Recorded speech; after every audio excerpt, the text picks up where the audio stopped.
Breathe in slowly. Let the world around you fade into the distance. Feel the weight of the water as it once cradled mighty vessels from Asia to the Americas. This is no realm for the faint-hearted or the impatient. This is a world where darkness speaks volumes, where you plunge into the abyss with nothing but your courage and surface again. If fortune smiles, with tales of wonder on your lips, we are no longer in the bustling present, nor under the harsh glare of modern lights. Tonight, we journey back. Not just through time, the campfire flickers softly, and we gaze at the endless sky, but beneath the waves, into the silent depths of the Pacific Ocean, she takes a deep breath, filling her lungs with the salty air. With grace and determination, she plunges into the water, her body a perfect arc as it breaks the surface. This is no ordinary dive. She descends into a world few have seen, where the pressure could crush the unprepared, and where darkness reigns supreme. From sun-bleached maps to the last gasp of a pearl diver's deepest descent, schools of fish dart away, startled by this intruder in their realm. But she pays them no mind. Generations of islanders have built their lives around the sea, not just as a source of sustenance, but as the very foundation of their culture and identity. They are the true masters of this watery domain, their knowledge passed down through songs, dances, and whispered legends. Her focus is singular, the oyster beds that lie on the ocean floor, holding within them the treasures she seeks. We find ourselves back on the shore, the sound of waves, a gentle reminder of the world that lies beyond.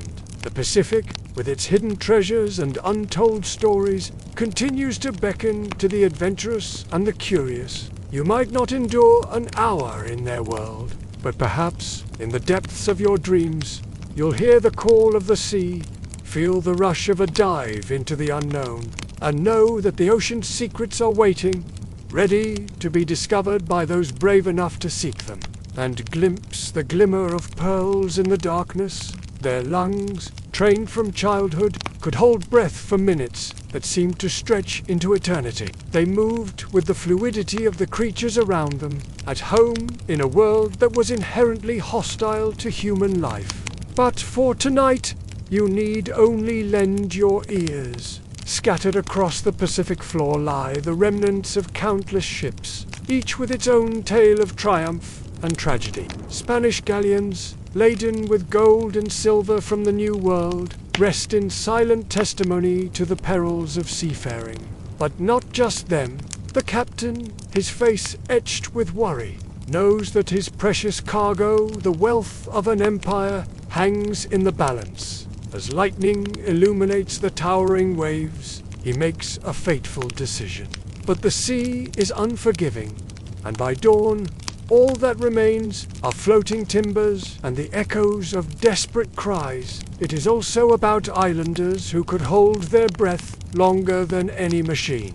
They became the focal points of international intrigue and conflict. Nations dispatched fleets and divers, each hoping to claim the riches that lay tantalizingly out of reach. In the depths of the Pacific, a silent war raged, fought not with cannons and swords, but with diving bells and salvage crews. As we delve into its depths, we find ourselves transported to a time when the sea was both provider and destroyer, a fickle mistress to those who dared to challenge her domain. It is about Spanish galleons whose treasures never reached their destination. It is about nations who fought silent battles over submerged riches. Their lives, intertwined with the ebb and flow of tides, tell a story of resilience and adaptation. These were not just fishermen or sailors. They were the guardians of an ancient art, the art of pearl diving. It is about the souls who found their calling beneath the waves, and the legends that never where secrets lie hidden, and stories are etched in coral.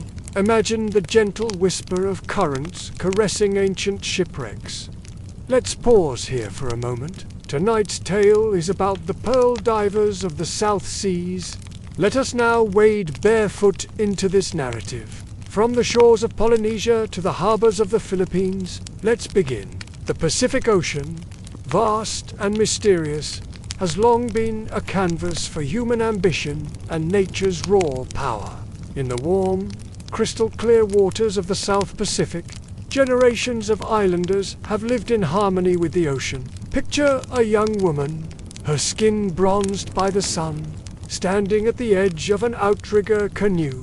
As she sinks deeper, the sunlight fades, replaced by an eerie blue glow. These divers, often women, possessed an almost supernatural ability to withstand the crushing depths. But the ocean is not just a home to pearl divers, it is also a graveyard of human ambition. Imagine a moonless night. Centuries ago, a mighty galleon battles against a raging storm. These shipwrecks became more than just lost treasure. Yet, for all the tales of treasure and tragedy, the true wealth of the Pacific lies in its people. As our journey through time and tide comes to an end, tonight we have only skimmed the surface of its mysteries. For now, let the rhythm of the waves lull you. The sea does not welcome weakness. It tests you, crushes your lungs, chills your bones, and still, some return. A Red Sea fisherman begins at dawn. Not with modern gear or a sturdy boat. Only a simple net, a wooden canoe weathered by salt, and a heart heavy with generations of tradition. No engines, no chatter, just the deep waiting. The ancient coastline is silent before the journey. The fisherman nods to the sea. It is part respect, part understanding, because not all who venture out make it back to shore. Arms steady, eyes scanning the horizon.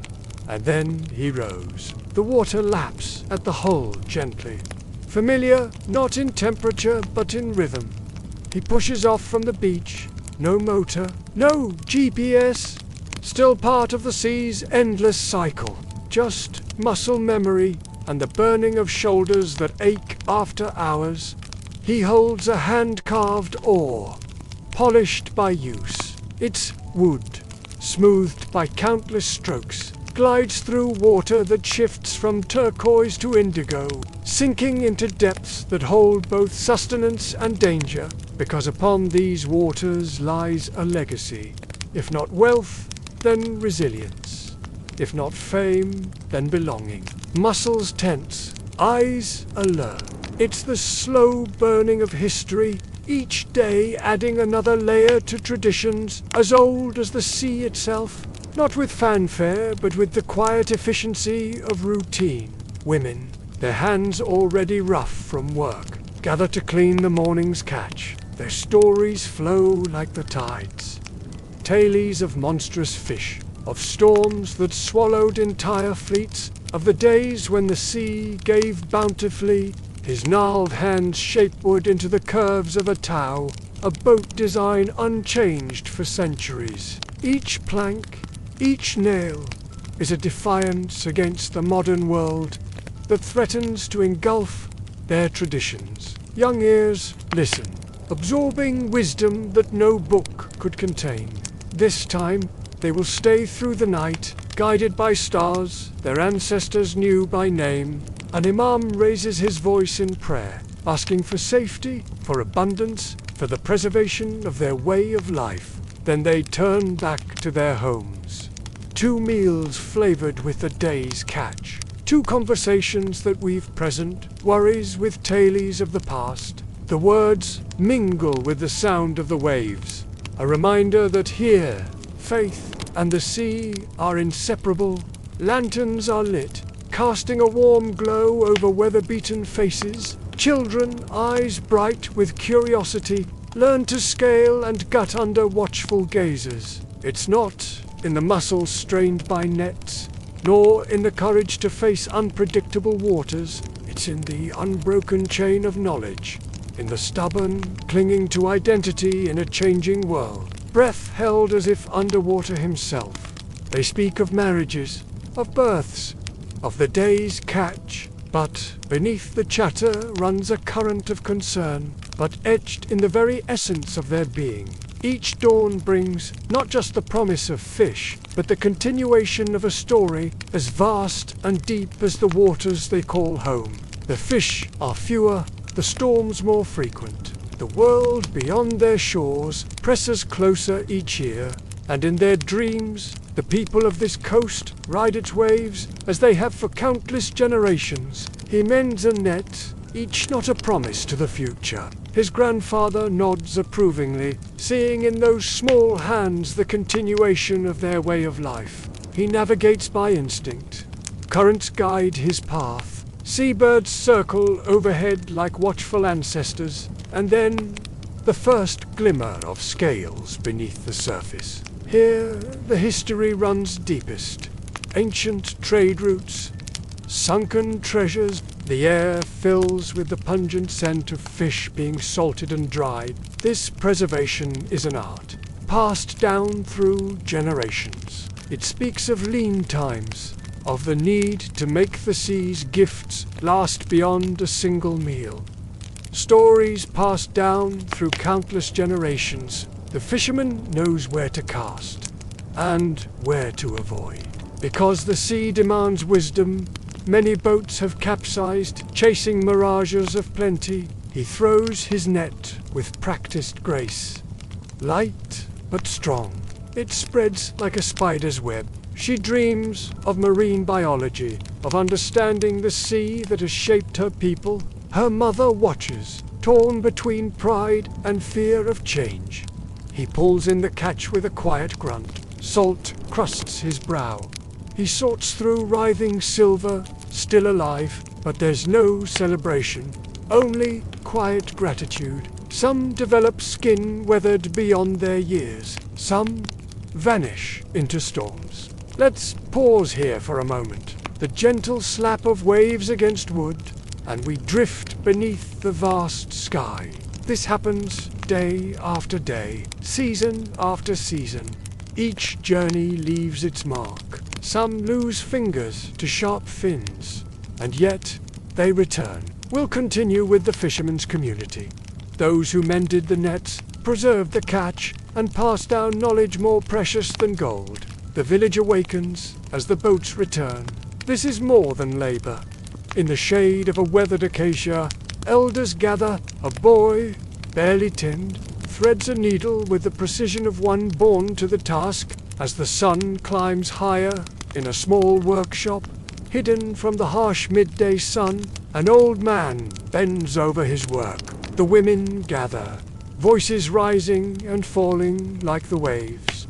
A young woman, her eyes bright with determination, pores over a battered textbook. As evening approaches, the fishermen prepare to set out again. Before they depart, a hush falls over the beach. The boats push off, fading into the gathering dusk. Those left behind watch until the last light vanishes. In these quiet moments, the true strength of the Red Sea fisherman reveals itself. As night deepens, the village settles into slumber, but the sea never sleeps. It whispers of adventures past and challenges to come. This is the slow-burning history of the Red Sea fisherman, not written in grand proclamations or carved in stone. Before the myth, there was a girl, Amira, born with salt in her veins and silence in her eyes. When she did, her hands were full of coral, and the story began. They say she walked into the Red Sea at 13 and didn't come back for an hour. She was a whisperer of waves, a reader of ripples, and above all, a keeper of the sea's secrets. She wasn't a diver in the traditional sense, because she could interpret the sea's moods like ancient hieroglyphs. She listened to the wind's unspoken words. She traced constellations in the foam of breaking waves. She sensed the warmth rising from the depths. The way fish and currents murmured of sunken riches, Amira knew when the sea was restless, when it would embrace swimmers, and when it would pull them under. Egyptian merchants, weathered, wary, and wise, offered her spices and gold to guide their vessels to hidden treasures. and she never failed. Her methods, she rarely spoke, but when she did, sailors heeded her words with reverence. Slowly, steadily, until it shone with an unmistakable luster. There, she would whisper, gesturing to a seemingly ordinary stretch of water, "You'll discover forgotten gold." And they always did, nurtured by a people who understood the value of stillness. Amira's reputation grew like a pearl in an oyster. The sea claimed it for a purpose. She led them to the site. She outlined the boundaries of the treacherous current, then vanished without a trace. Some believe she slipped peacefully beneath the waves. That very night, reuniting with the waters she had once commanded, she instructed them where to dive and how deep to venture. She remembered every coral formation, every shipwreck, every captain who vanished after dismissing her counsel. Most are too busy shouting to hear its melody. Eyes wide with terror, hands trembling uncontrollably, he stammered. "We encountered something in those depths, ... something primordial, ... It was not meant for mortal eyes. Each current carried whispers of distant lands and long-lost treasures. Some claimed she was part mermaid, that schools of fish followed in her wake, that the sea had sworn an oath to protect her always, or a destroyer swallowing ships and lives in its stormy wrath.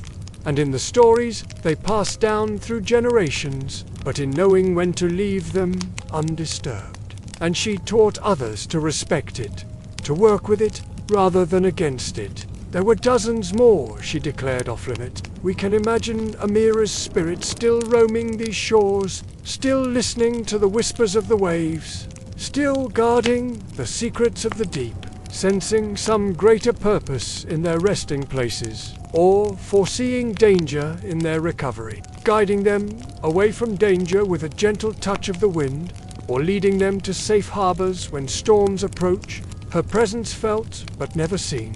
Others insisted she was merely a child prodigy, and we are not always meant to understand them, but about our relationship with the natural world, but of profound understanding. Perhaps we would do well to remember Amira's teachings, her true gift. What mysteries slumber among the broken amphorae and shifting sands? The campfire flickers gently, and we gaze up at the star-studded sky. The few who survived pleaded for assistance in salvaging their cargo.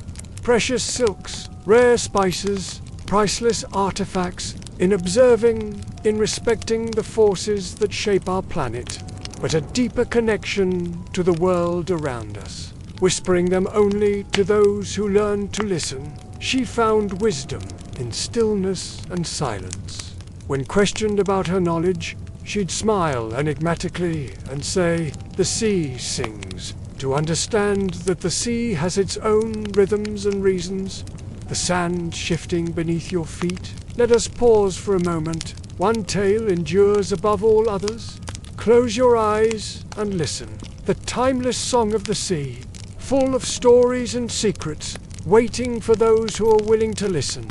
We can almost see her silhouette against the horizon, a small figure standing at the water's edge, her eyes closed, her mind open to the sea's ancient wisdom. A fleet of Greek merchant ships, bound for the bustling port of Alexandria, foundered in a fierce tempest. Amira hesitated, but urged by her village elders, she acquiesced. Only a single Greek returned. Amira nodded solemnly. Her legend lives on in the fishing villages along the Red Sea coast, shared over flickering flames and lapping tides, not as a tale of supernatural powers, a reminder that the sea need not roar to command respect. Let us descend once more.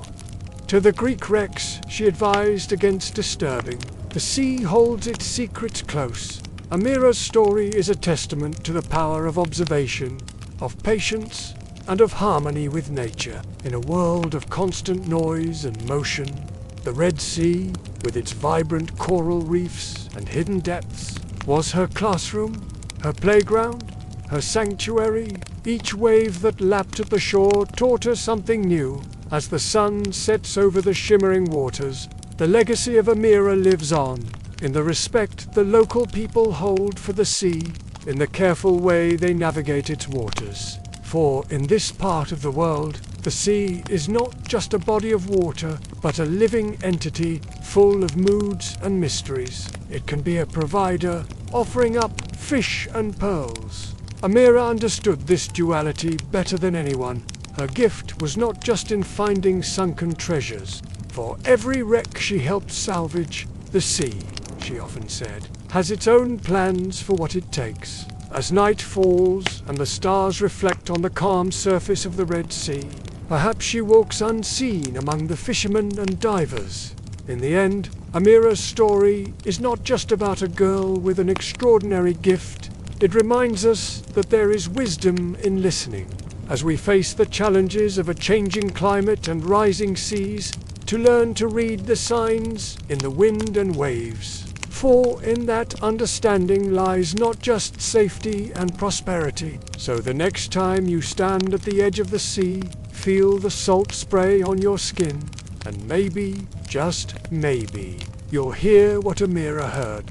Beneath the Red Sea, far below the quiet sway of fishing boats, lie the bones of empires, ancient Roman ships, once heavy with amphorae, glass, and gold, now rest like sleeping giants, shrouded in coral and time. These ships never made it to Axum, never docked in Nubia.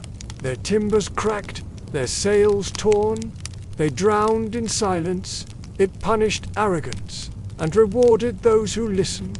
The Romans, proud navigators of the Mediterranean, were strangers here. The Red Sea was no gentle harbor, but what were the Romans doing so far south?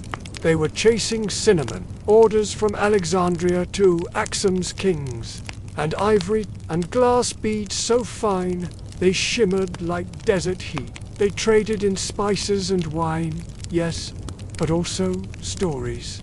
News from the empire, rumors of rebellions. A single piece of papyrus, unreadable, but etched with what looked like Nubian characters and Roman ink. Yet they underestimated the currents. Their ships meant for calm, blue bays, found no mercy here. Modern divers have found the ruins. Broken ceramic stamped with Latin script. Gold coins bearing the face of Augustus. Fragments of shields and armor rusted into the reef. One discovery chilled them.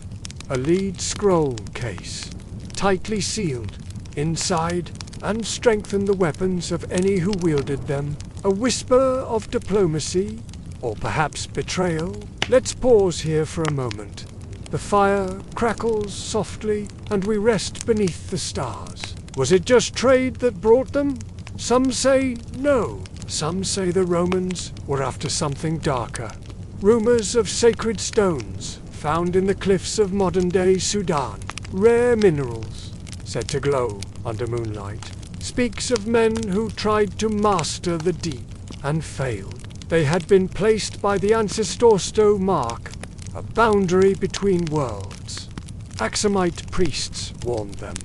The stones were not for sale. Toward the surface, toward breath, toward the next story waiting on shore. But greed travels faster than sense, and so a fleet set sail, but found instead the harsh embrace of an unforgiving sea. None returned. The air thick with the scent of spices and salt, and the clamor of a dozen tongues. Here, the desert meets the sea in a clash of gold and blue, and history lies buried beneath shifting sands. Only wrecks, only silence. Today, Nubian fishermen report strange things. Light moving under the sea at night, voices echoing beneath the waves, of empires rising and falling like the tide. Some say these are tricks of wind and water. Others say the sea remembers. Who listened, or maybe the treacherous reefs reached up, tearing wooden hulls like parchment. Ideas flowed like the currents of the Red Sea itself. Roman coins brought news of faraway battles, while Nubian traders whispered of hidden amphorae, once filled with the finest wines of Italy, now home only to darting fish and curious eels, a blue road to be tamed and traversed at will. The Red Sea is not just a grave, it is a library of lost ambition.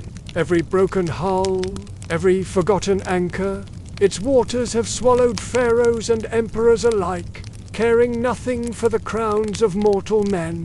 Fragments of a world long past still bears the faint imprint of a desperate final entry, a golden signet ring, emblazoned with a senator's seal, speaks of power and influence, now long forgotten, waiting to be discovered by those brave enough to look, waiting, or something far more sinister. They find stories frozen in time. It allows us a glimpse into its vast memory, a chance to touch the past, if only for a moment, of phantom ships glimpsed in the mist. Listen for the echoes of long-ago voices, passing through a realm far older and stranger than we know. And the sea watches and remembers, their ghostly crews still seeking harbor after 2,000 years. Perhaps it keeps a tally of all who have passed through its waters, the humble and the mighty, the wise and the foolish. We close this chapter not with fear, but with respect. For the sea is a kingdom with its own laws, and in its court the Romans were children. Let's rise gently now. The sun-baked coast of Sudan stretches before us, a land where ancient tales whisper on the wind, to the quiet lapping of waves on a Sudanese shore. The fishermen here have their own tales to tell, passed down through generations. At the way memory lingers in the very fabric of a place, we stand where Roman merchants once trod, their eyes gleaming with the promise of exotic treasures. They came seeking fortune in this foreign realm.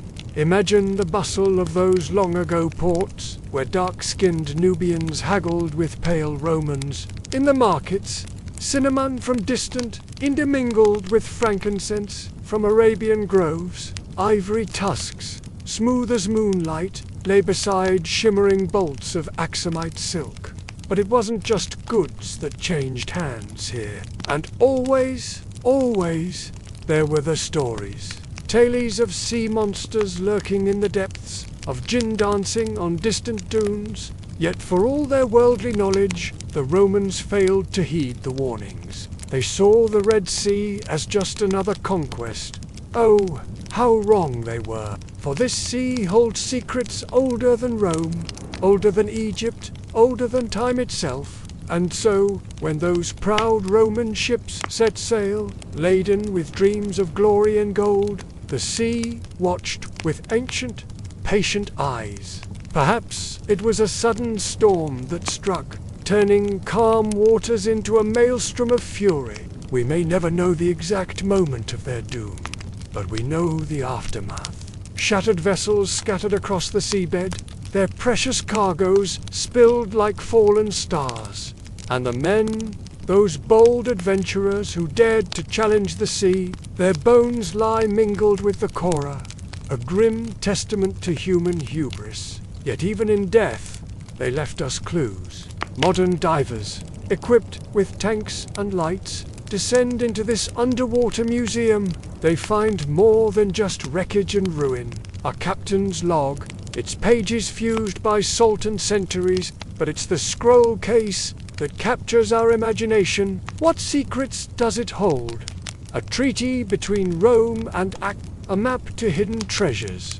We can only speculate, for now. The sea guards its secrets jealously, revealing them only to those it deems worthy. And so we return to the present. They speak of nights when the sea glows with an eerie light, and the air fills with whispers in long-dead languages. Are these mere legends, the fevered imaginings of minds touched by sun and salt? Or do they hint at deeper truths? Perhaps the Red Sea remembers, and perhaps on certain nights, when the moon hangs low and the stars burn bright, So the next time you stand on these shores, or sail upon these ancient waters, remember the stories that lie beneath. For in the end, we are all travelers here.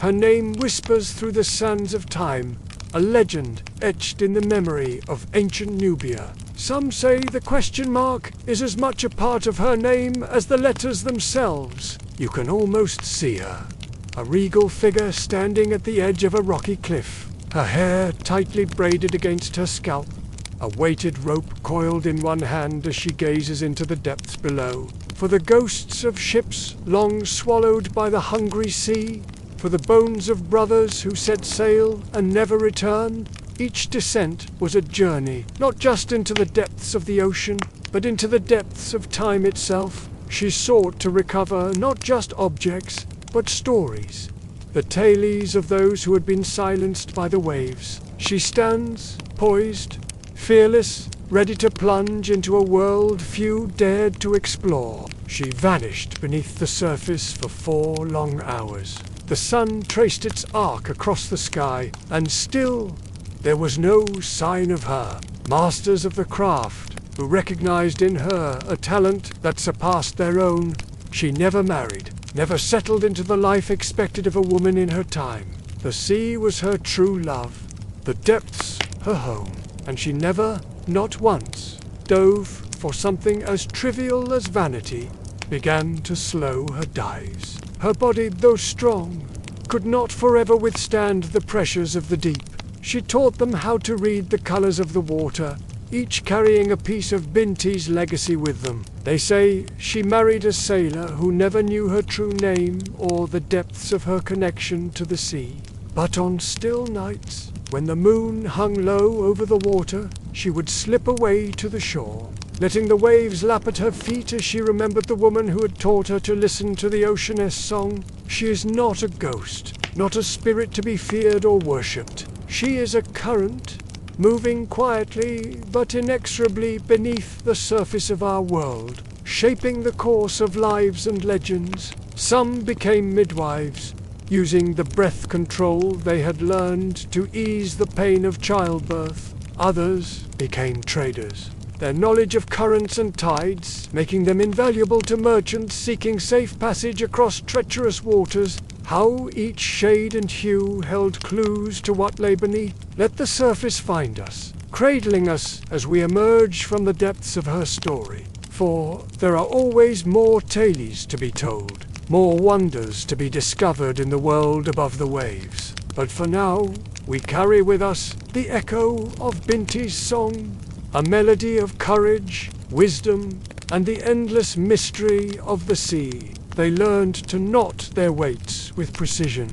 Herself, her final fate remains as mysterious as her origins. Perhaps Binti lives on in the stories told around fires on beaches, revealing for just a moment her name traced in the sand.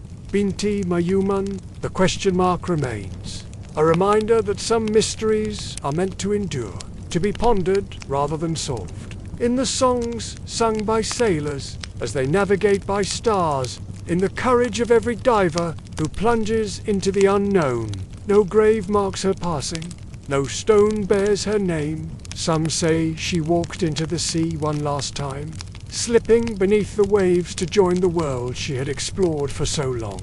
Others insist she transformed, becoming a fish with scales of gold and eyes as dark and deep as the ocean itself, ensuring a swift descent and a safe return. And perhaps most importantly, she taught them how to hum underwater, a technique that calmed the blood and allowed them to stay beneath the waves for longer than anyone thought possible. But rather than retire to a life of quiet reflection, she turned her attention to a new purpose, teaching.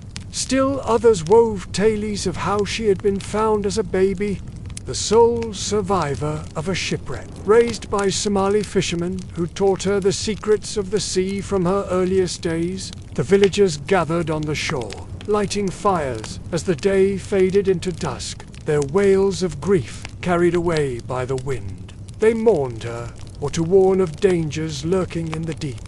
One tale, spoken in whispers even today, ignored by a society that saw little value in their dreams. She taught the girls of the village, those who had been told the sea was no place for a woman.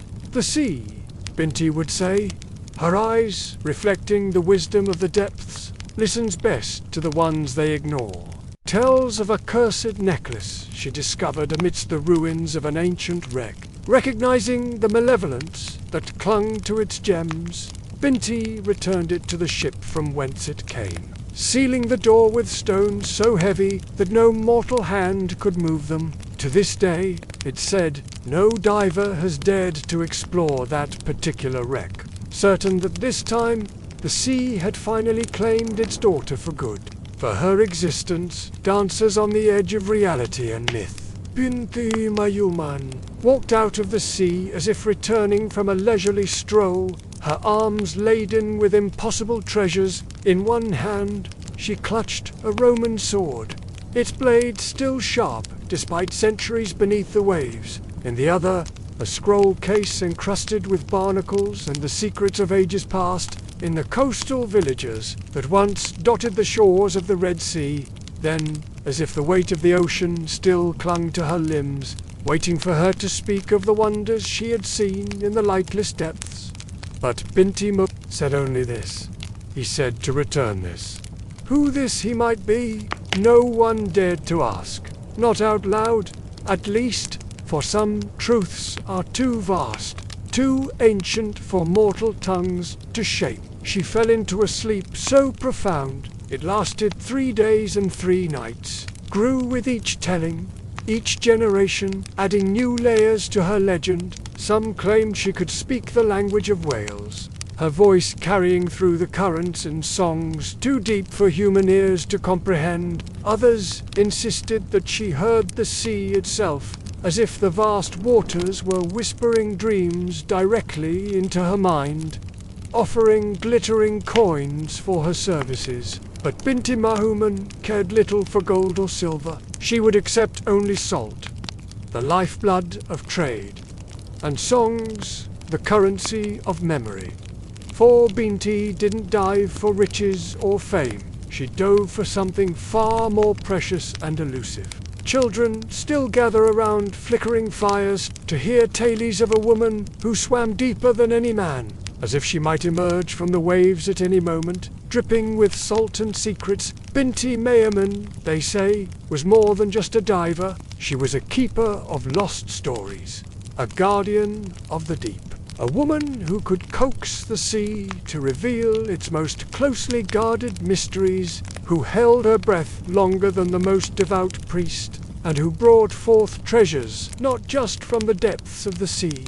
No flippers graced her feet, no goggles shielded her eyes from the sting of salt. She needed only a rope to guide her, and lungs that seemed blessed by the gods themselves. With each dive, she defied the limits of human endurance, pushing deeper, staying longer, as if the very sea had accepted her as one of its own. But from the very fabric of history itself, they speak of her in hushed tones, eyes wide with wonder in the soft light of dawn. When the sun first kisses the waters of the Red Sea, they say she dove with no fear, no modern equipment to aid her descent. Arab merchants, their ships laden with spices and silks, would seek her out. She dove for memory, they say. Once, the elders recount, but then, as the last light of day painted the waters in shades of gold and crimson, she emerged without a word. She handed these artifacts to the village elder, her eyes holding mysteries too deep for words. When at last she woke, the entire village held its breath. The stories of Binti there were those who believed she had been trained by Arab pearl divers. But for all the variations in her origin, the stories agreed on certain truths about Binti. Each of her dives had a purpose: to retrieve that which had been lost, to remember those who had been forgotten. As the years passed and her legend grew, Binti Mayuman, she chose as her students those who had been overlooked. Under her tutelage, These girls learned secrets passed down through generations of divers. Her students went on to forge their own paths. And one, if the whispers are to be believed, became a queen in a distant land. As for Binti, but perhaps the truth is simpler and yet more profound. For each year, when the wind shifts over the Red Sea and carries with it the scent of distant shores, her story rises again. As the tide pulls in, gentle waves caress the shore. Let us pause now and breathe. They were not kings, but their gold said otherwise. Arabian traders, the shadowy elites of the Red Sea coast, they didn't build empires. They floated between them, sailing deals between African kingdoms and Arabian sheiks with calloused hands and silk-lined pockets. They didn't wear crowns, but the weight of what they knew was heavier. These men were polyglots before the word existed. They could trade in Ge'ez, negotiate in Arabic, curse in Nubian, and pray in Coptic. Depending on who was listening, they dealt in salt, gold, frankincense, lapis lazuli, and secrets. More than once, they carried whispers between kingdoms, a scroll here, a warning there, espionage hidden in crates of pomegranates. The Nubians brought the sea, the Arabs brought the sails. Together, they mastered monsoon rhythms, crossing from Sunken to Gidda in days, using stars that had no names in Latin. Their world was built on seasonal loyalty. You trusted the sailor when the wind blew your way. But when the trade wind shifted, friendship blew with them. The elite traders were not warriors, but make no mistake, they ruled through subtle violence. Children who grew up multilingual, one foot in the mosque, the other dancing to Nubian drums at weddings. They controlled power by bottlenecking it, holding back incense from Axamor, wine from Upper Egypt Tuntal. The price felt respectful. A missed shipment could bankrupt a kingdom. A delayed bride price shipment could cause war. They didn't use swords. They used scarcity, and everyone bowed. Storms, pirates. If you crossed them twice, you disappeared. Jealous kings, fragments of Yemeni porcelain found deep in Nubian sand, still trading, still telling stories, still watching the waves for the right wind. Even betrayal from their own cousins. Their homes were strange marvels, built of coral, decorated with Persian rugs, filled with sandalwood smoke and laughter that smelled like cinnamon. Wives from both coasts. You couldn't pin them down. And that was the point. Sunken dhows, their hulls still heavy with forgotten cargo. Anchors that once held fast against monsoon winds, now embraced by coral and time. Merchants, slaves, their stories etched in salt-worn wood and rusted chains. Of threats from the north, not on battlefields, but in whispered deal sand carefully counted coins. Of shipments that must not fall into the wrong hands. Some became myth, of love, of loss, of the eternal dance between desert and river. One merchant was said to own a pet leopard that guarded his ship's ledger, his ship laden with ivory gold and exotic animals destined for the courts of Arabia. The day's heat gives way to night's possibilities. Another refused to sail without his grandmother's cooking pot, believing it made the sea calmer. And then there was the blind trader war, memorized trade routes by the smell of the ocean. They say his ship never once crashed on coral.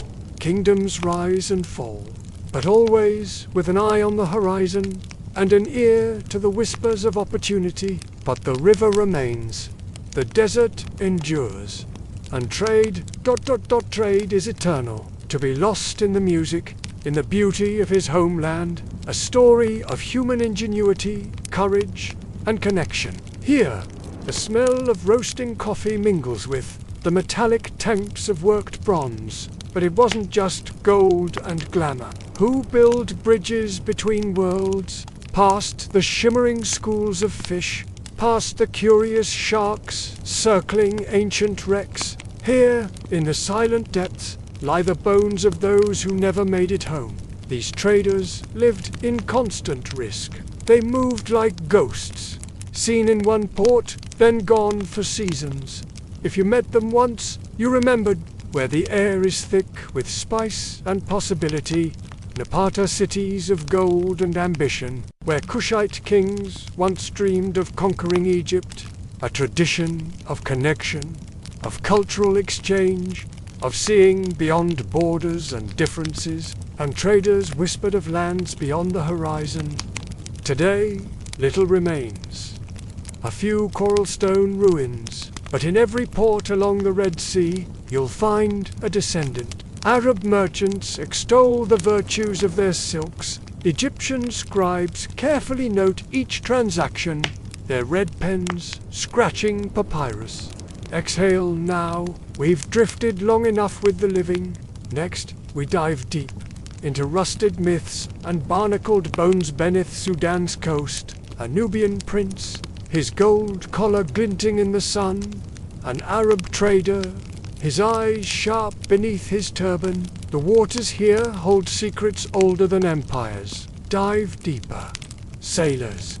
But the sea doesn't judge. It holds all equally in its cold embrace. Rise now, back to the surface, to the bustling ports of old Nubia Meroe. Walk the narrow streets, past mud-brick houses and grand temples. In the marketplace, a cacophony of languages fills the air. Nubian mothers haggle over fresh date, and there, in the shadows of a sandstone colonnade, two figures speak in hushed tones. They speak of alliances. This is where empires are truly built. As the sun sets, painting the Nile gold, the city transforms. Lamps are lit, prayers are called. In a courtyard, hidden from prying eyes, dancers move to the rhythm of tambourines. Their hips sway, telling stories older than words.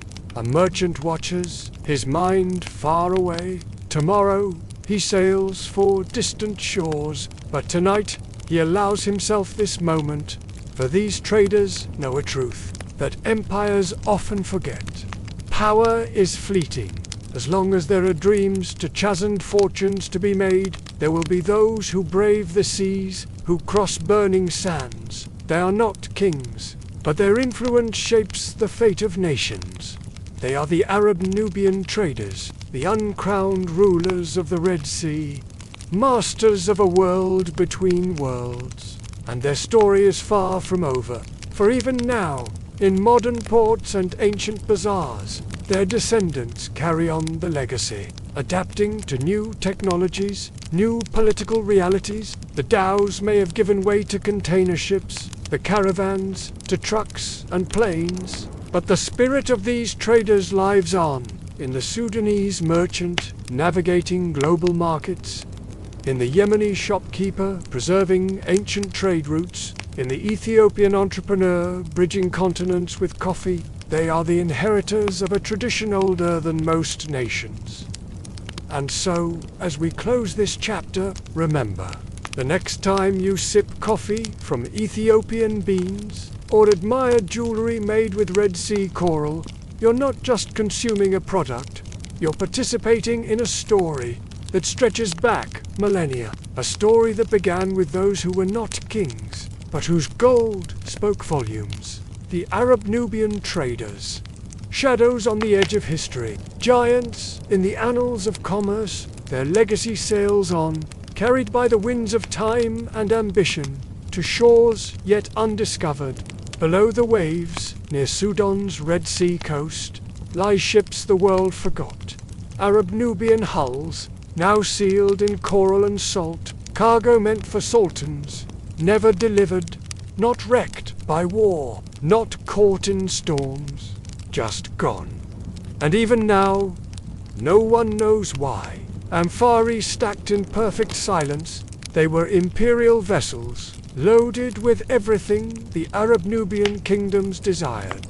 African spices, gold dust, elephant tusks, glass from Egypt, and marble busts of sultans erased by sand and centuries. Divers whisper of coins that shimmer like eyes. These weren't small fishing boats, where no Arab Nubian port ever existed. What were they doing so far down the coast? Off Sudan's reefs? Theories run deep. Some say it was a rogue merchant fleet, seeking a shortcut to the wealth of Axum. Others claim it was a diplomatic envoy ambassadors to the Nubian kings, and ancient whispers echo from below, lost before they could kneel. And then the wildest tale, that the Arab and Nubian kingdoms were trying to sabotage Egyptian trade by forging a backdoor route to Africa's Red Sea kingdoms. Because even empires cheat, his dreams filled with Arabic voices, calling him Emir.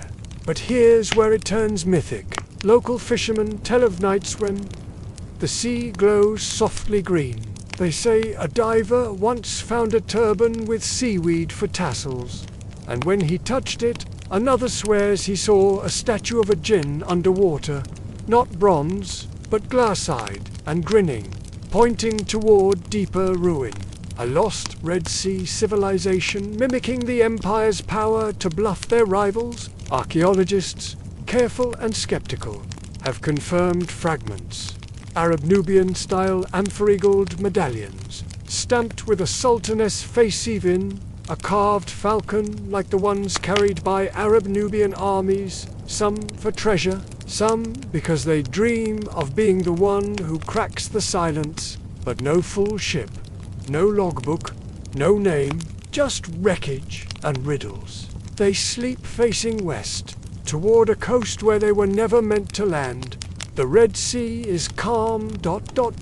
until it isn't. Walls of water come in sideways. Coral cuts like knives. Guides, fighters, healers. So what happened? Their legacy as deep and mysterious as the sea itself.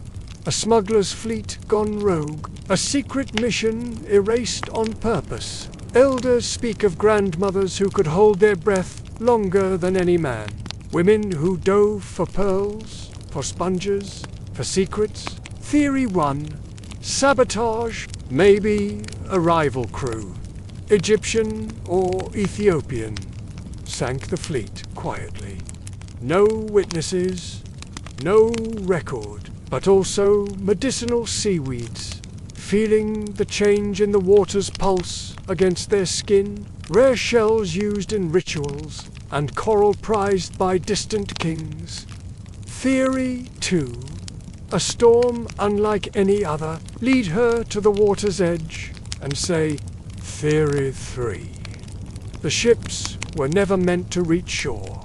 The sea speaks, if you know how to hear it, and the boldest theory, that these were Arab Nubian ships at all, but African vessels built in Arab Nubian style, a particular species of sea urchin ground into paste for joint pain, using techniques learned from watching dolphins birth their calves in shallow coves, the venom of a specific fish carefully extracted to treat heart ailments, a kingdom erased by water before it wrote anything down, passed down through generations of women who watched and learned from the sea.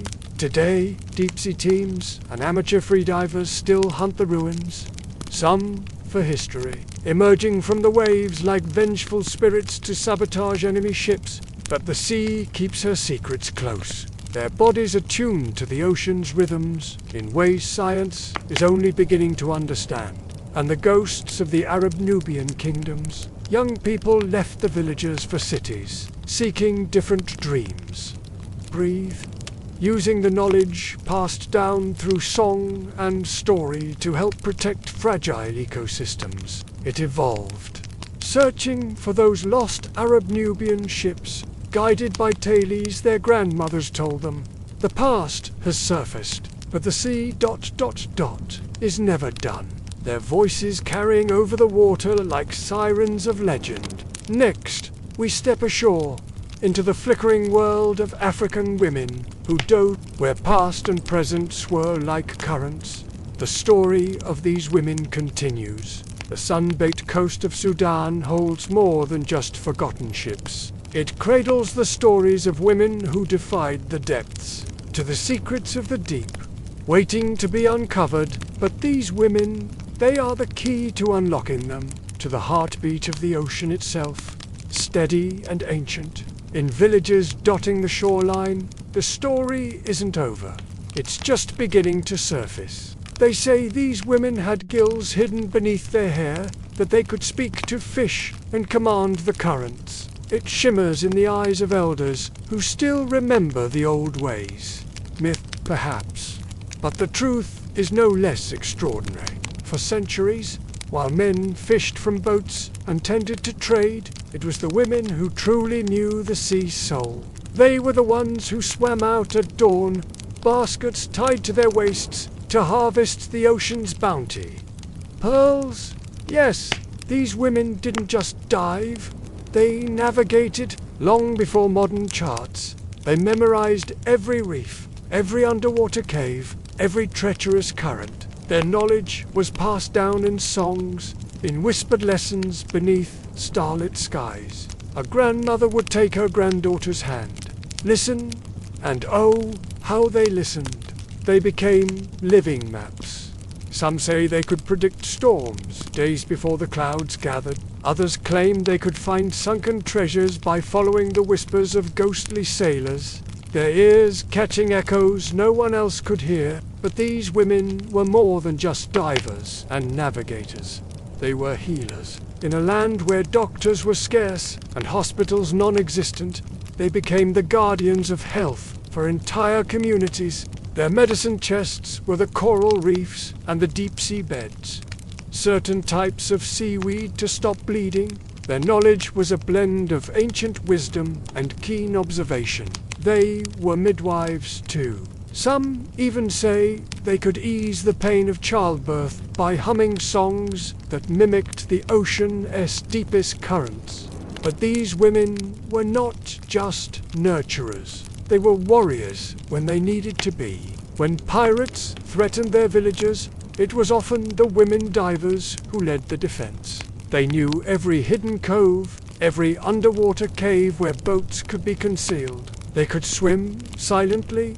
There are tales of entire pirate fleets lured onto reefs by the songs of these women. As time passed, their world began to change. Modern ships brought new trade routes. Plastic pearls replaced the need for natural ones.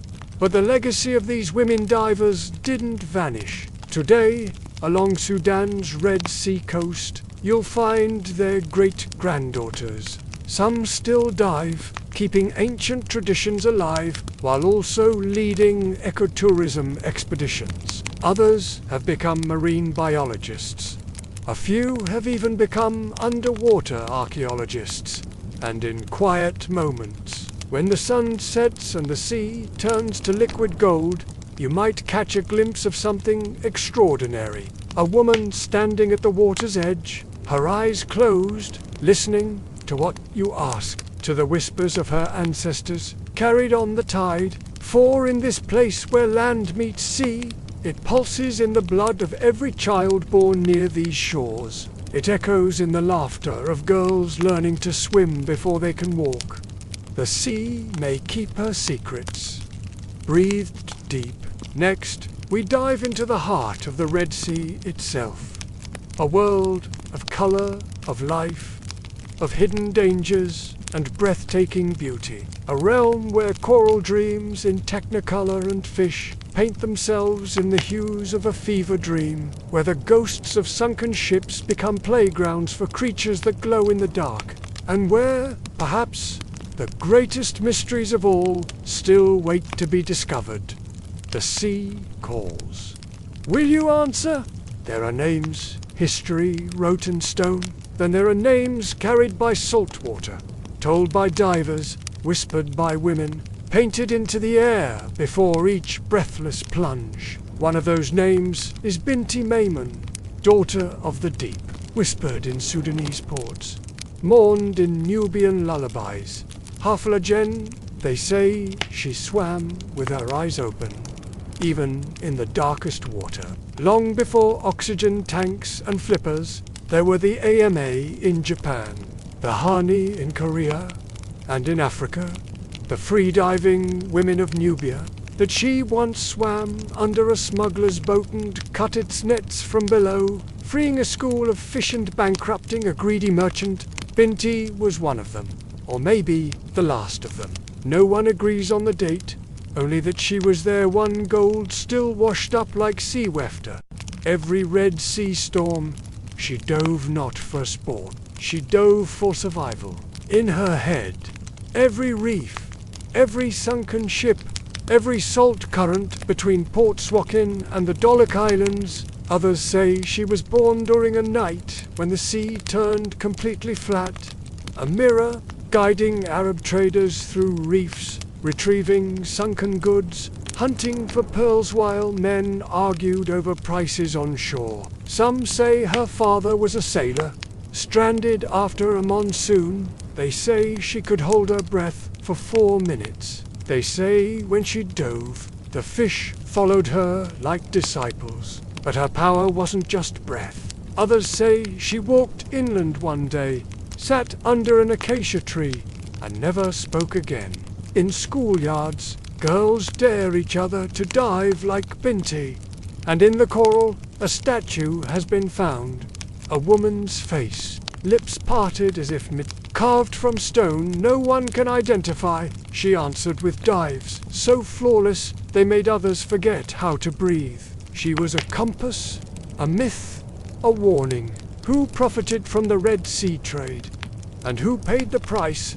Its waters, teeming with life and laden with treasures, have drawn traders, adventurers, and empires for millennia. Arab merchants dominated the sea routes. Their dhows ply in the waters between Africa and Arabia, India and Egypt.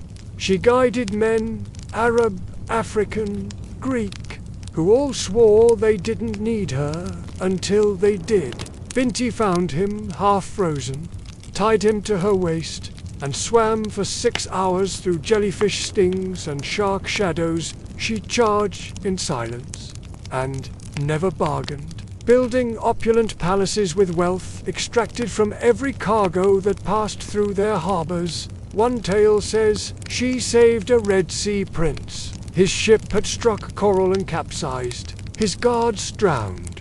Unafraid, unmarried, sharks and venomous creatures took others, and for some, the sea simply decided not to let go. But even she couldn't protect everyone. Men who never set foot on a ship, yet controlled fleets. They financed expeditions, set prices, and manipulated markets from the comfort of shaded courtyards. The sponge harvesters of Egypt, fingers gnarled from endless hours in salt water. The salvage divers of Eritrea, always one dive away from disaster.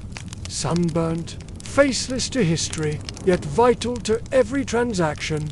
Dark from salt, not silk. Human beings, men, women, and children, torn from their homes, shipped across the sea like so much cargo. When he offered gold as reward, she laughed, took a jar of pickled lemons instead, cut their chains underwater, guided them to a hidden cove. But for every one she saved, hundreds more suffered. But she wasn't always beloved, not just in coin, but in sweat and blood and lives. Not for wealth or fame, but for something more elusive. Balance. One life saved. One injustice righted.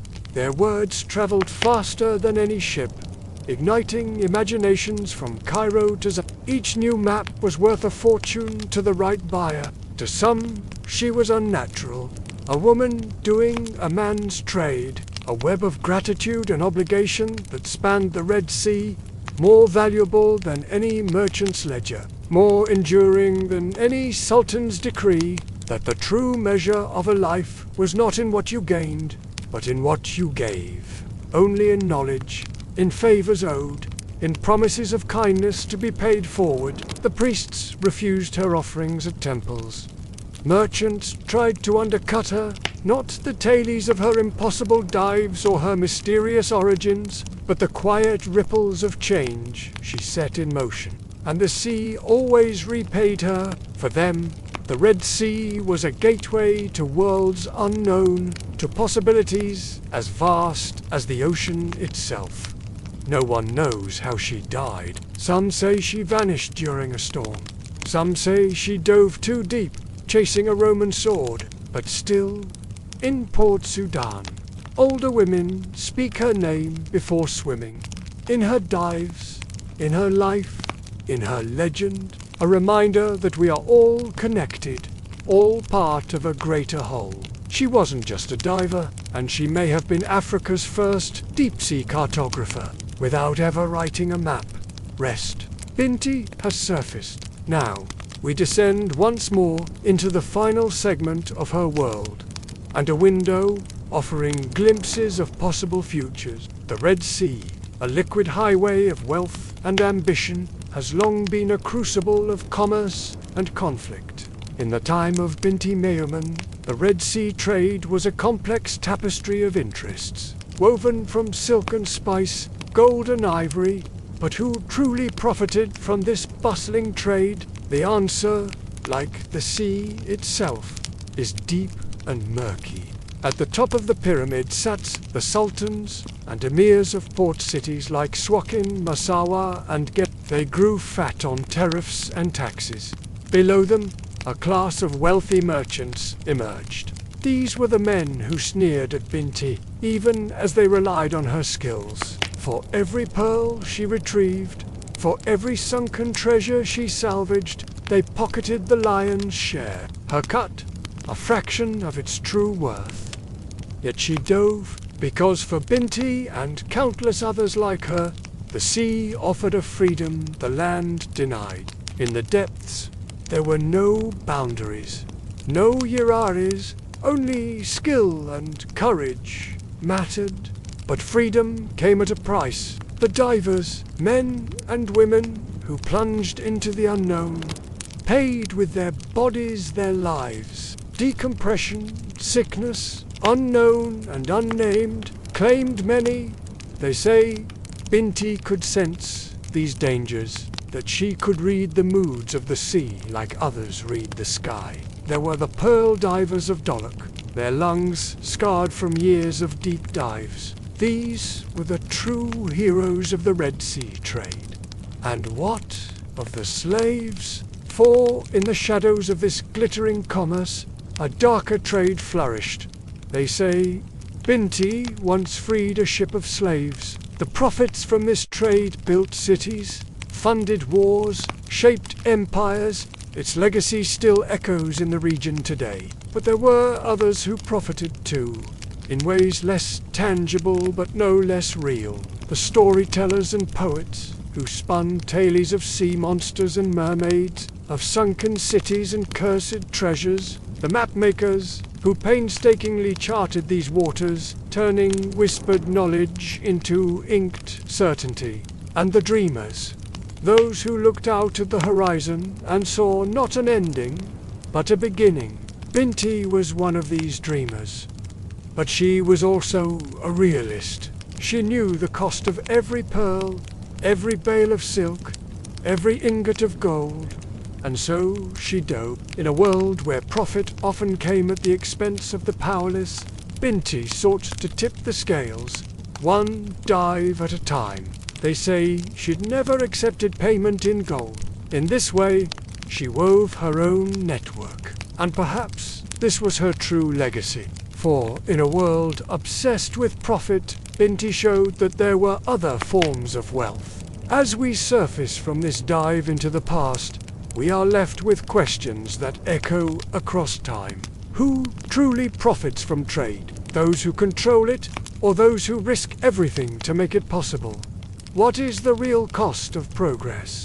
And who bears that cost? And how do we, in our modern world of global commerce and instant communication, honor the legacy of those like Binti? Perhaps the answer lies in the sea itself. Ever-changing, yet constant, powerful, yet vulnerable, and that true wealth, true profit, comes not from what we take, but from what we preserve, protect, and pass on.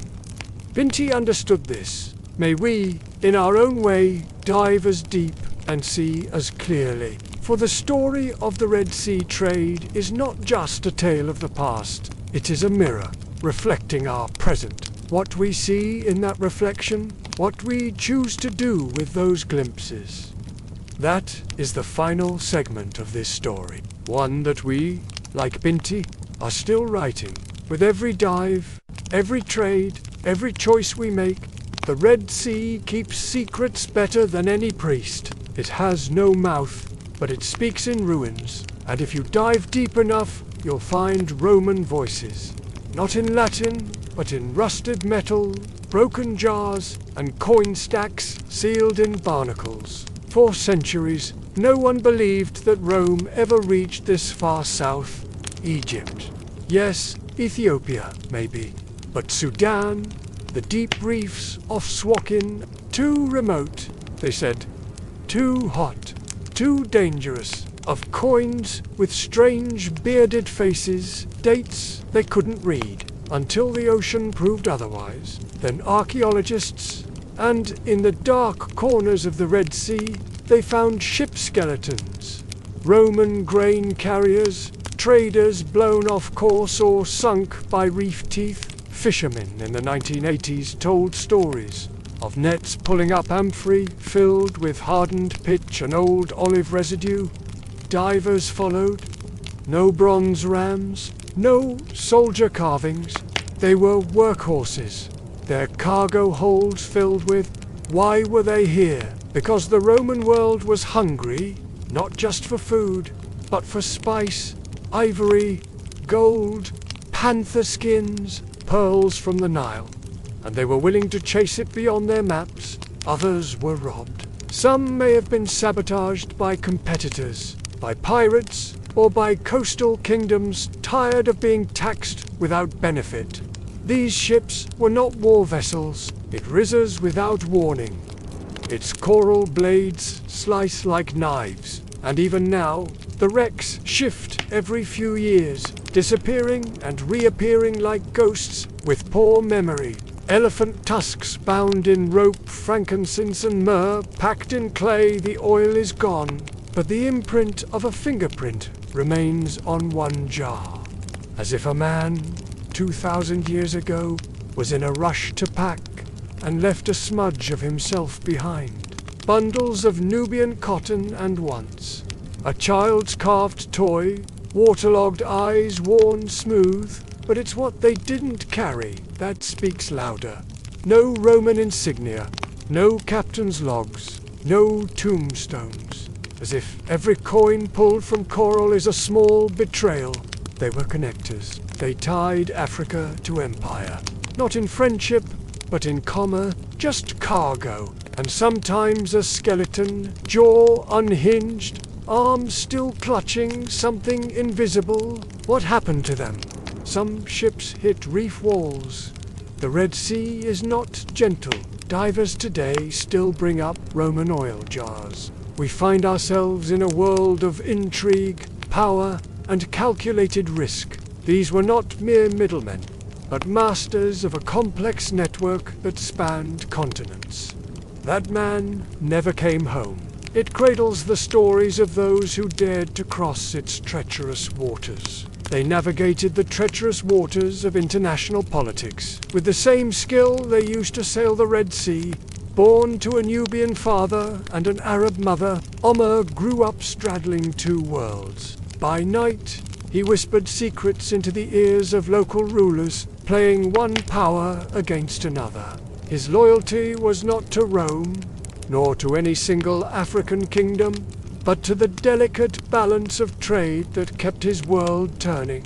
He spoke the languages of both shores and understood the customs of a dozen kingdoms. Seeking fortune and connection in a world far larger than most could imagine, many chose to convert, blending their ancient African traditions with a new faith from the Arabian Peninsula. Others retreated inland, clinging to their old ways and watching as the world changed around them. And then there's the question no one wants to ask. In the fusion cuisines that blend African, Arab, and Mediterranean flavors, a Roman amphora filled with African wine, an Arab sword with a Nubian inscription, a Chinese porcelain vase that somehow found its way to these distant shores in the syncretistic religious practices that still puzzle scholars today. Why were some of these ships headed south, not north? For centuries, this dance of commerce and cunning kept the Red Sea a vital artery of the ancient world. Gold flowed north, luxuries flowed south, but with each discovery, each careful excavation, we piece together a little more of this grand puzzle. A tale of human ambition, ingenuity, and the eternal quest for connection across the vast waters that both divide and unite us. Let's pause to consider the echoes of these ancient traders in our modern world. The bustling ports of today's Red Sea coast, and if we listen closely, we might just hear the whispers of those long-gone traders still echoing across the waves. The complex negotiations of international trade deals, the delicate balance of power in regions, rich in resources but fraught with tension. We begin to see the outlines of a world where Africa was not a dark continent, but a shining jewel, where trade routes stretched further than empires, and where a handful of clever merchants could shape the destiny of nations, of a world far more interconnected than we often imagine. A reminder that commerce has always been a double-edged sword, bringing both wealth and conflict, connection and exploitation. How much of our understanding of the ancient world is based on incomplete evidence? What other secrets lie buried in the sands of time, waiting to be uncovered? They challenge our notions of ancient isolation, of clear-cut boundaries between civilizations. We can see the long threads that connect us to those ancient merchants, those daring sailors, those cunning diplomats who made the Red Sea their home and the world their marketplace, and in between, a select few grew wealthy beyond measure. If Rome imported goods from Africa, why were some vessels sailing the other way? The air thick with the scent of spices and the clamor of a dozen languages, Arab sailors, emboldened by the rise of Islam, began to dominate these waters. They brought with them new trade goods, new ideas, and a hunger for expansion that would reshape the region. For every measure of gold, he gains not just cloth, but information. News of Roman politics, of military movements, of trade routes further east. The Red Sea, once a highway of commerce, became a battleground. Pirates roamed freely, preying on merchant ships. They used their connections, their knowledge of the sea, to navigate these troubled waters. Others were not so fortunate. Their names were lost to history, their fortunes scattered to the winds. Rival port cities waged economic warfare, each vying to become the new hub of trade. Here, a Nubian merchant closes a deal with a Roman trader, exchanging gold dust for fine textiles. But this is no simple transaction. What were they carrying into Africa? Weapons, prisoners, or perhaps missionaries with dreams too big? The sea doesn't say, it only swallows. And when the divers surface, they say the same thing. It's colder down there than it should be, as if the wrecks still grieve. These Roman ships were not explorers, and when they sank, they left behind a truth no textbook dared to print. Africa was never peripheral. It was the prize. Pause, catch your breath. Our final descent is next, into the trading empires who ran this seabed economy. Arab Nubian elites who played both sides of the water. The Red Sea, a liquid tapestry of history, holds more than just sunken ships. As we dive deeper into the narrative of these Arab Nubian traders, imagine a bustling port on the African coast. The Nubian knows the true value of what he trades. He understands the Romans' desperation for luxury goods, and he plays his hand carefully.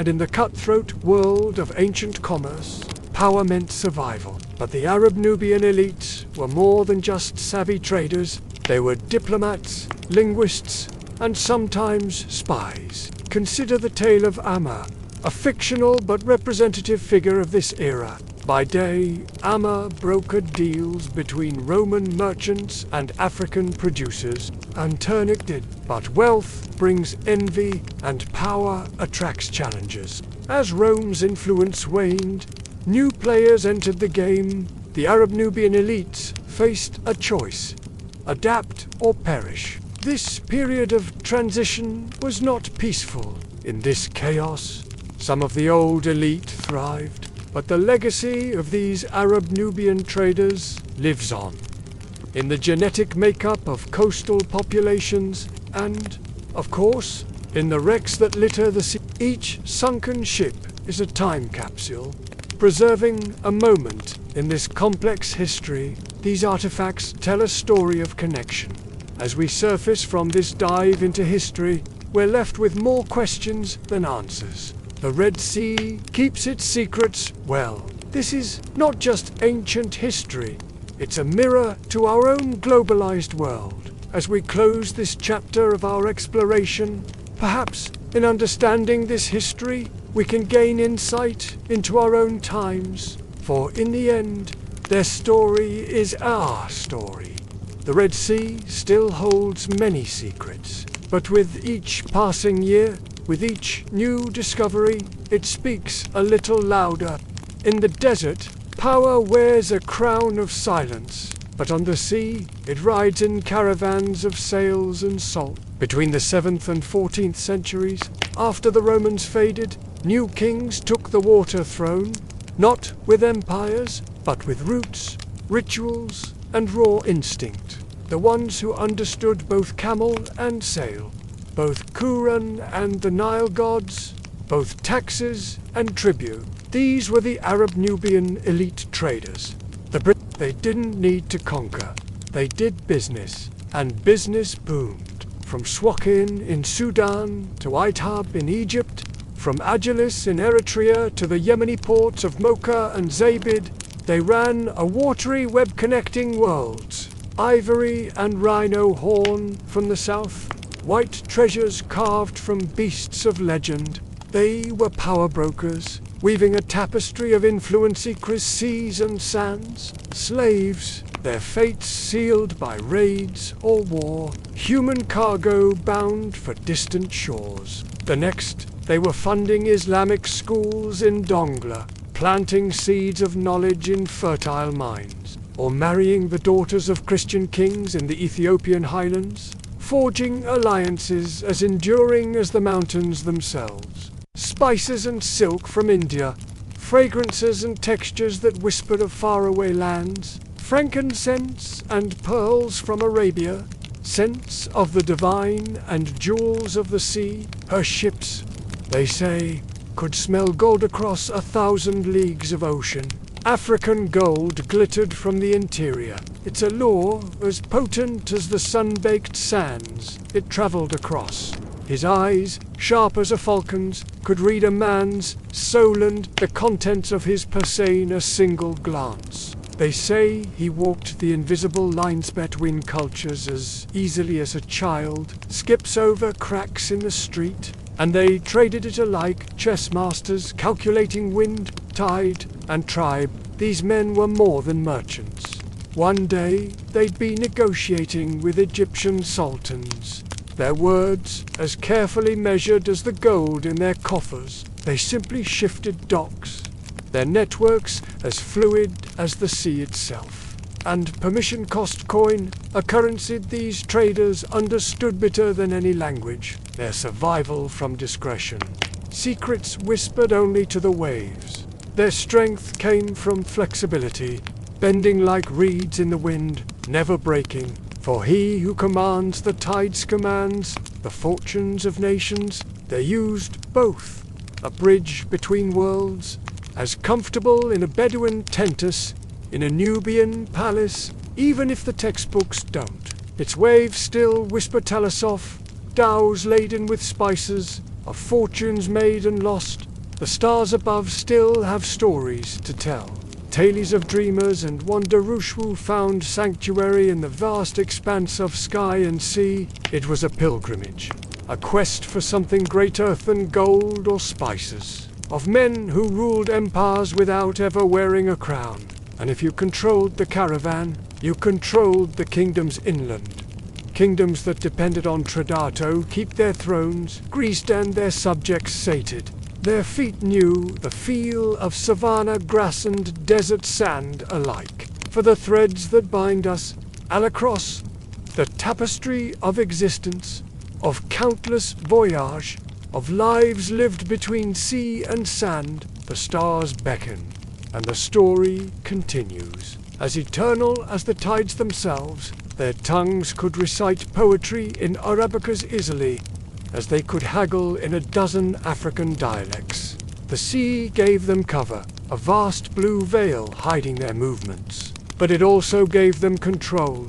Where the night sky becomes a canvas for the hopes and fears of Thasuhu dared to sail beyond the horizon. Those who dared to dream beyond the boundaries of their known world. Because if you controlled the harbor, you controlled the caravan.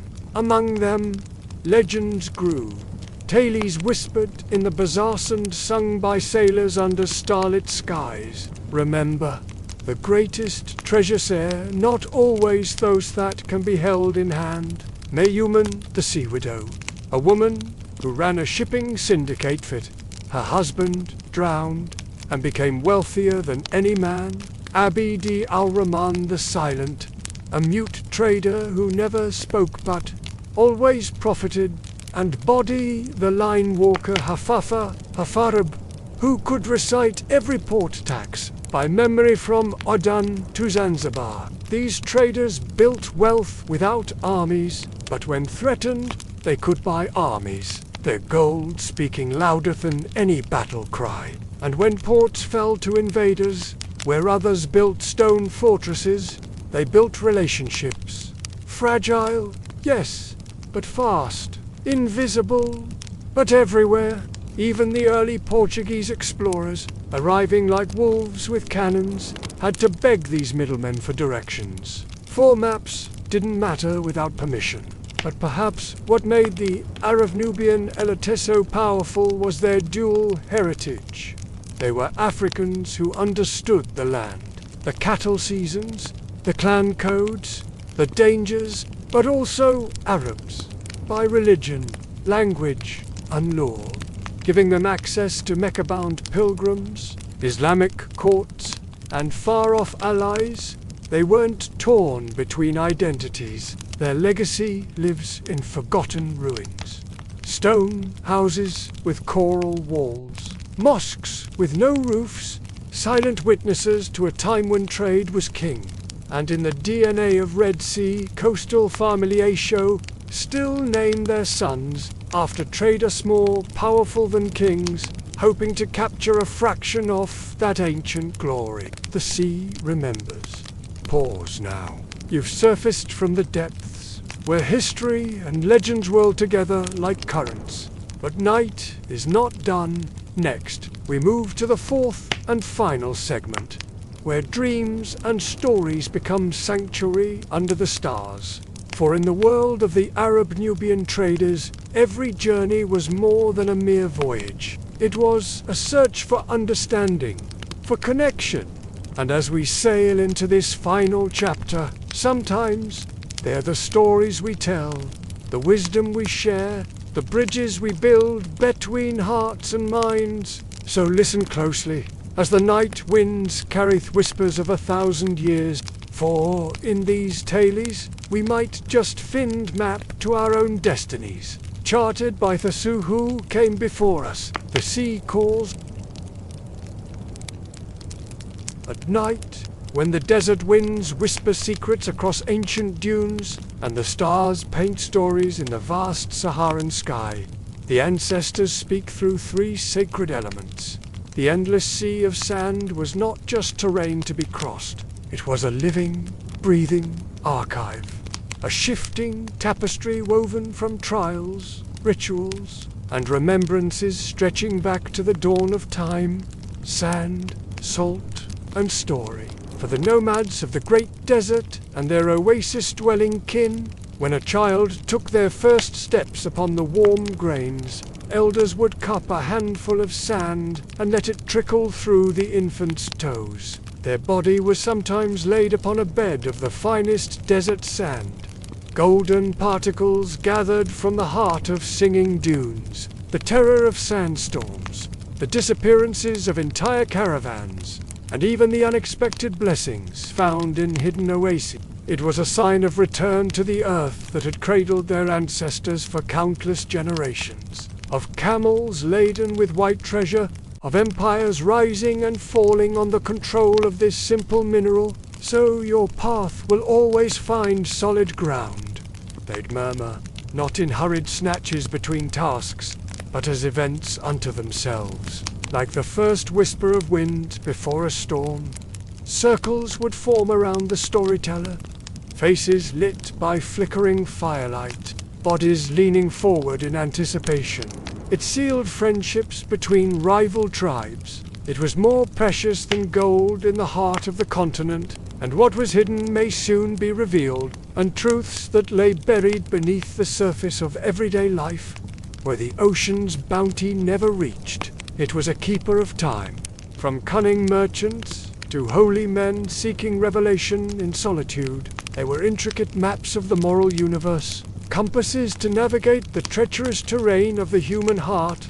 Nobody dared to interrupt. Children didn't squirm or complain of boredom. They leaned in, hearts racing, knowing that each word might be the key to unlocking a mystery of their world, to dance with its rhythms, to find abundance where others saw only desolation. It was a builder of empires, not with half an ear while your mind wandered to mundane concerns. No, you listened with your entire being, with held breath, with widened eyes, with a soul open to transformation. Let the words wash over you like cool water in a sun-baked wadi. Perhaps one day it will be your voice carrying these ancient wisdom across the dunes. Your words painting pictures in the minds of wide-eyed listeners gathered around a flickering fire. For in this moment, you are not just hearing a tale. You are becoming a part of it. They take root in your heart, growing and changing with each retelling. Let the desert's whispered secrets settle into your bones. Carry them with you as you journey on, a hidden oasis of wisdom to sustain you through life's harshest passages, until the boundary between listener and tale blurs like the horizon in a sandstorm, another link in the unbroken chain, stretching back to the very dawn of human memory. It meant opportunity, a guardian of the sand's memory. And in that role, you carry a responsibility as vast as the Sahara itself. To listen, to remember, and when the time is right, to share. It meant that even if you were born in a lush oasis, your destiny would inevitably call you to face the vast emptiness and find yourself within it.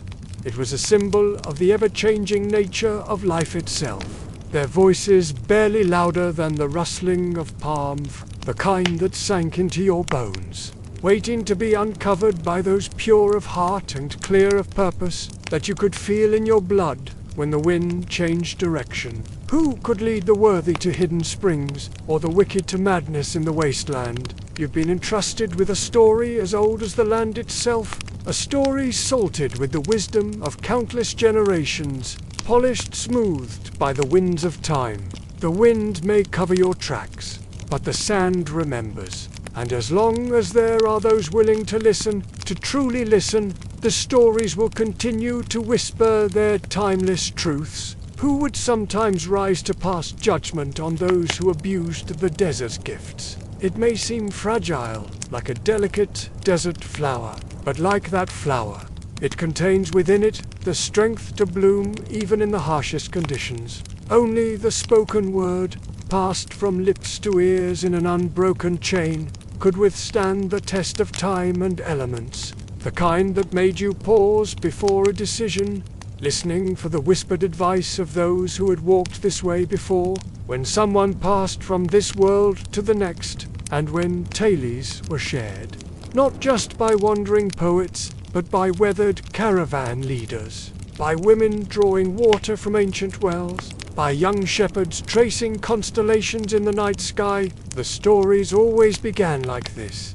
Before the sands swallowed our footprints, who cannot read the wind in shifting sands? Because for them, everything came from that swallowing.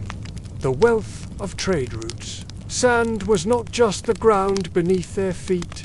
Don't trust a man, the elders cautioned. To offer a handful of sand was to say, I share with you the very essence of our world. I invite you to know not just my present, but the long history that has shaped me. Salt was survival. It preserved food for long journeys. Every grain of salt held a story of arduous treks across blistering plains. A life without salt, they said, is a life without savor. And when stories were told, oh, how they were told, the stories began softly. Listen, for the sands are shifting, because for the people of the desert, everything of value came from uncovering. Water from deep wells, ancient wisdom from crumbling scrolls. Sand was not just terrain. It was teacher. It held the footprints of countless generations. From fierce Tuareg warriors to gentle Bedouin poets, every dune concealed a lesson, not the dry academic kind. And then ... there was story.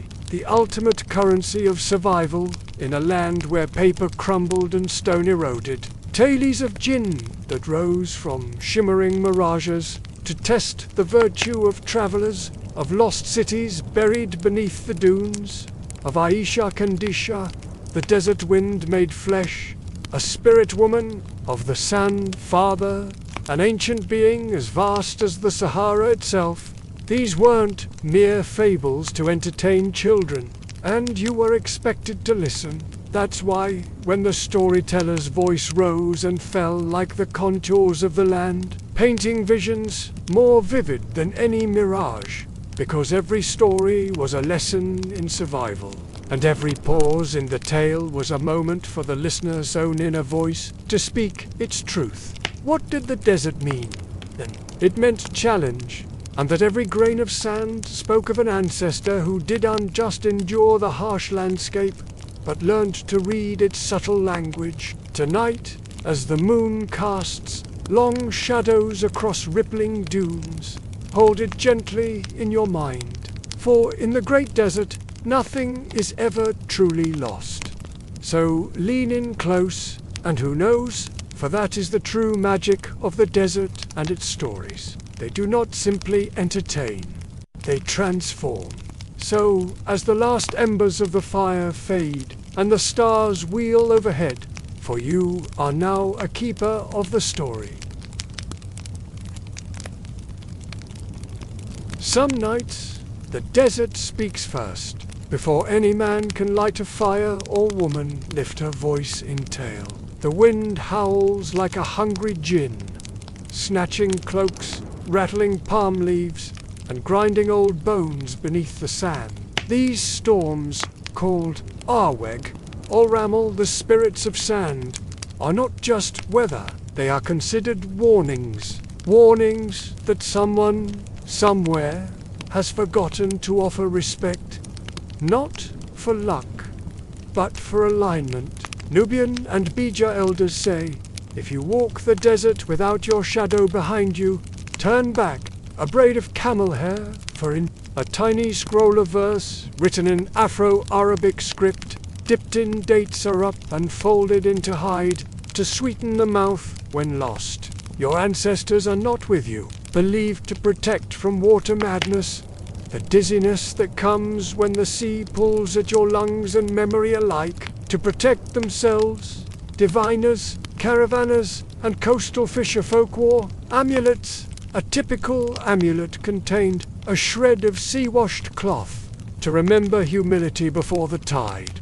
Sometimes a diver might carry a cracked bead from an ancient Maritic necklace, but even the strongest charm couldn't stop everything. When a sandstorm came suddenly, prayer was the only map, and not just any prayer. You had to recite the old ones. She hums the old prayer, but she returns changed, not broken, just emptied, the way a shell is emptied by the sea. Gripping a salt bead in her mouth, as if to trick her mind into believing she's underwater. They were hummed, almost like lullabies, barely louder than breath. The sea teaches rhythm. If your dreams feel scattered like dunes, don't fear, and only those who listen to both can carry tales between them. The ones not found in books, but whispered down through the gums of old men and tattooed into the rhythm of market songs. Tales of survival, of ancient wisdom, and of the delicate balance between man and nature. If your amulet still clung to you, and if the sand had not taken your name, you were reborn. One such prayer began. They are the quiet legends of those who have learned to listen to the desert's voice, to read its shifting moods, and to respect its awesome power, protected by spirits who demand respect and offer sanctuary to those who approach with humility and gratitude. Ya Ramal, O sand, keeper of my mother's footstep, do not take me from her, even to those who know its ways. The sandstorms come without warning, but something older, more primal, we arbor specks upon your vastness. Grant us safe passage, as you granted our fathers and their fathers before them, which insects signal the presence of water beneath the surface, and which birds' flight patterns indicate an approaching oasis. They are the desperate pleas of humanity, facing the raw power of nature, transforming the landscape into a swirling chaos of grit and darkness. To survive here is to become fluent in the language of the land. In a land where resources are scarce, waste is not just foolish, it's dangerous.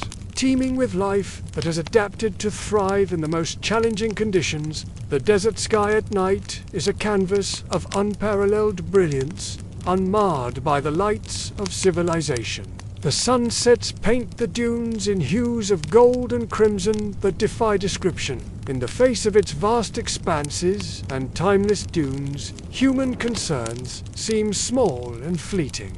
Each syllable a lifeline to those who came before. But through the subtle art of observation and the gentle persistence of oral tradition, they remind us that even in the most challenging environments, life finds a way to persist and even thrive. The desert explodes into a riot of color and life. As dormant seeds burst into bloom and hidden creatures emerge to celebrate the precious moisture, a way of life that has endured for millennia in one of the most unforgiving landscapes on earth. In the calluses on their hands, in the quiet strength of their gaze, these prayers weren't loud. The winds subside. It rewards those who can wait out its moods, who can conserve their strength and move with deliberate purpose. A breath of clarity in the midst of life's storms. There is much we can learn from these desert dwellers. Their respect for the natural world, their deep understanding of the importance of balance and conservation, and their reverence for the wisdom of their ancestors, all offer valuable lessons for our modern age. Through years of patient observation and careful instruction, remember the quiet strength of those who have learned to thrive in its harsh embrace, and the traveler finds themselves standing on solid ground once more. A temperamental god that demands reverence and offers wisdom in return, and the wisdom of the desert, patience, respect, humility, can guide us all, no matter where our journey leads. To walk these sands is to engage in a constant dialogue with the earth itself, and moving in harmony with its ever-changing moods. That's how you knew they were real, finding their way across featureless expanses of sand with unerring accuracy, because only the desperate and the faithful whispered to a storm instead of running from it. And when the winds finally passed, it was said, to survive a storm in the desert is to remember who you are without proof, Because no scroll, no coin, no story survives a true sandstorm. Only the one carrying it does. Now imagine this. A freediver from Sunken, trapped inland during caravan season, caught in a sandstorm. Her diving charm now useless. Their voices, weathered by sand and time, carry tales as old as the desert itself. These are not just sources of water, but symbols of hope and resilience. She survives. That, too, is a story. The land teaches silence. So, if tonight your breath feels rough, you're only passing through a lesson, the kind the desert gives freely, then charges you to remember. In the heart of the Sahara, where the sky meets the sand in an endless embrace, there are stories that whisper on the wind. These are not the stories of conquerors or kings. For generations, the people of the desert have passed down their knowledge, not through grand libraries or stone tablets. They speak of the desert as a living entity. The elders teach that every dune has a story, every rock a secret, and every gust of wind a message. In the cool of the evening, when the sun's fierce grip loosens and the stars begin to paint the sky, the storytellers emerge. They speak of the hidden oases, those precious pockets of life that bloom in defiance of the harsh surroundings. The oases, they say, are gifts from the ancestors, but the desert is not always kind. In these moments, when the world seems to dissolve around them, the desert dwellers turn to their most ancient prayers, words passed down through countless generations. These are not the formal prayers of organized religion. "Oh, great desert," they murmur, and sometimes, if the prayer is sincere and the spirits are listening. But survival in the desert is about more than just weathering its storms. It's about understanding its rhythms, reading its signs. The nomads who call this harsh land home have developed an intricate knowledge of its ways. They can read the stars like a map. They know which plants can offer precious moisture. This knowledge is not written in any book. It is carried in the heart, passed from parent to child, from elder to youth. To the uninitiated, the desert may seem a barren wasteland, but to those who know its secrets, it is a land of hidden abundance. The desert teaches patience. It teaches respect for the delicate balance of life.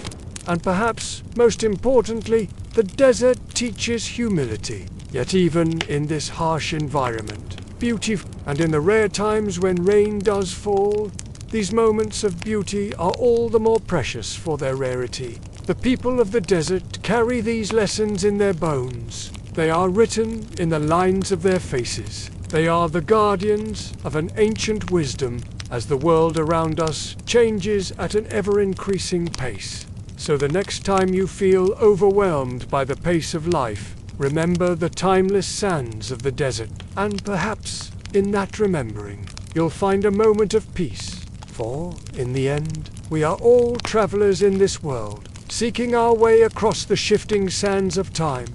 By now, the sand has settled. The sea has stilled, the gold diver has returned from her descent, and the storm has passed through the dunes. But what of the stories left behind? Who gathers the half-remembered, the fevered dreams, the whispers traded between sleep and waking? They say that in a village where the desert brushes the Red Sea like a lover, not for visitors, but for dreams carried on the wind, there lives an old man. Or maybe a woman. Or perhaps not a person at all. Not one who speaks, but one who listens. On scraps of fish skin, on the back of old diving weights, on seashells and bone fragments, even in sand. Knowing the sea will erase it. But that's part of the ritual. They call them the night. They sing in a tongue no longer spoken, but still understood by the wind.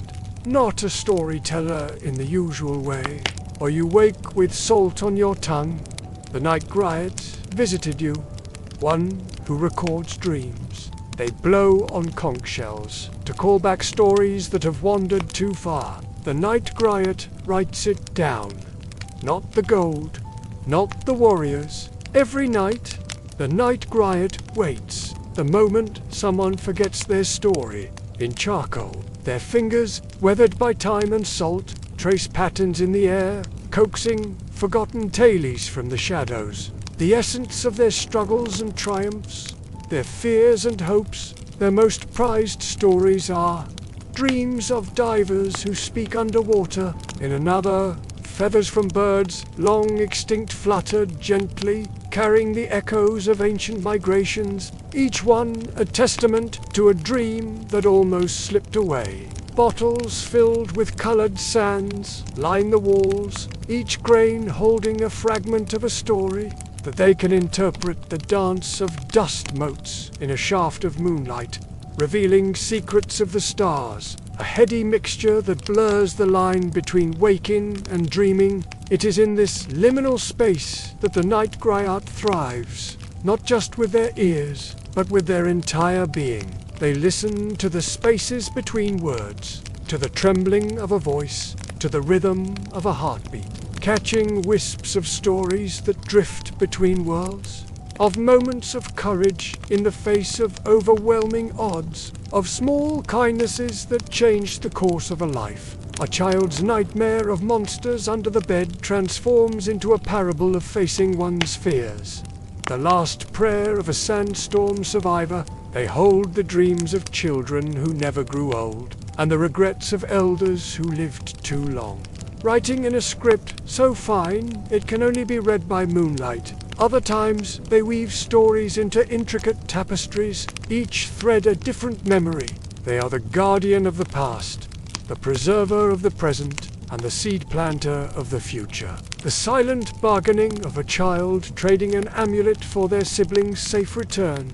They carefully store away the night's harvest of tales, for as long as people dream, as long as memories fade and stories threaten to slip away, the night griot will be there. Each one a precious gem to be polished and set. They don't decide which stories are worthy and which are not. In their eyes, every dream, every memory, every half-formed thought has value. A woman's vision of the sea turning to glass. Our hopes, our fears, our loves, and our losses, all woven together into the tapestry of who we are. Here's their ancestor whisper. Just one more pull. No thread of that tapestry will ever truly be lost. You're almost home, where she walks across it barefoot. The moment a free diver lost in pitch-black depths, letting the grain of the wood guide the flow of the tale, and on rare occasions they sing the stories into existence. Their voice a low, haunting melody that seems to come from the earth itself. Perhaps one day, long after you're gone, someone will hear your tale. They'll feel the sand between their toes, taste the salt on their lips, and for a moment, they'll live your dream. Listen closely to the whisper of the wind, to the murmur of the waves. Sometimes, the night griot doesn't write. They hum lullabies that only old dogs respond to, a grandmother's voice, or the weight of water on your chest. Don't dismiss it. Locals say, if your dreams feel incomplete, they don't teach lessons.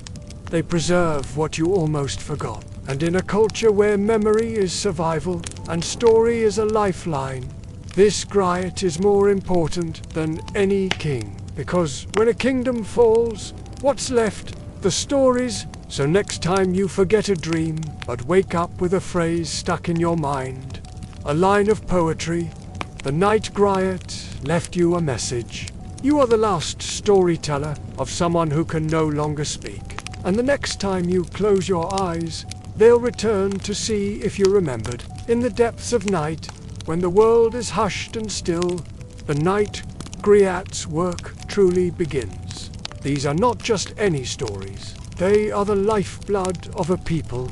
The night griot's dwelling is a sanctuary of memory. Shelves groan under the weight of countless scrolls. In one corner, a collection of smooth stones from the sea bottom whispers of sunken ships and lost treasures. The air is thick with the scent of incense and dried herbs. They say the night griot can read the patterns left by waves on the shore, deciphering messages from the deep, but their true power lies in listening. For it is in these subtle nuances that the real story often hides. The night griot's methods are as varied as the tailies they collect. Sometimes they use a quill dipped in squid ink. There are nights when they carve narratives into driftwood, but regardless of the method, the night griot's purpose remains the same: to ensure that no story is truly lost. They are the keeper of first loves and last goodbyes. The night griot remembers the names of those history has forgotten. In their hands, a fisherman's tale of the one that got away becomes an epic of man versus nature. The night griot doesn't judge.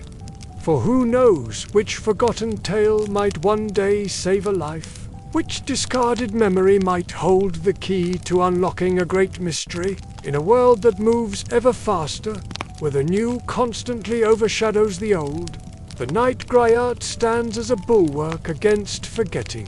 For in their stories lie the seeds of tomorrow's dreams. As dawn approaches, the night griot's work for the night draws to a close. But their task is never truly done. Waiting, listening, remembering. So the next time you find yourself on the edge of sleep, hovering between worlds, pay attention, for it might just be the night griot come to collect your story. And who knows, all because the night griot was there to catch it when you let it go.